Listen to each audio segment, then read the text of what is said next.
Nós acaba de atender a reunião anual de membros do Partido Democrático e o presidente compartilhou tanto o relato financeiro como o relato político a bordo aprovar. Quero agradecer a todos os membros para o ato de presença durante a reunião aqui e para portar na reunião aqui.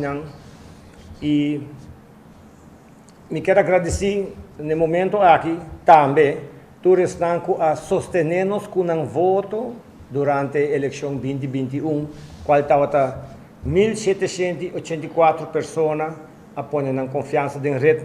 Por esse motivo, nós queremos recordar a toda a gente também que outro ano o Partido Democrático também celebrar 20 anos de existência. O senhor Lampelo elaborar a aqui. E a mim cumpre 10 anos também agora aqui dentro do Partido Democrático. É um honor para mim a formar parte do Partido Democrático. Nunca de minha vida me tenho nenhuma ambição política. Pero coisa que llena-me sempre está, ora me por ajuda meu próximo.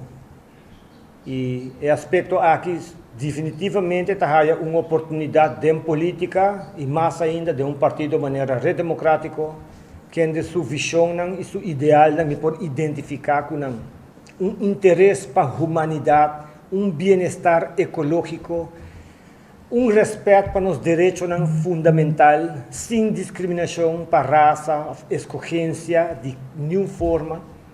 Esse aqui é um ponto indispensável para mim, para formar parte de política e seguro parte do Partido Democrático.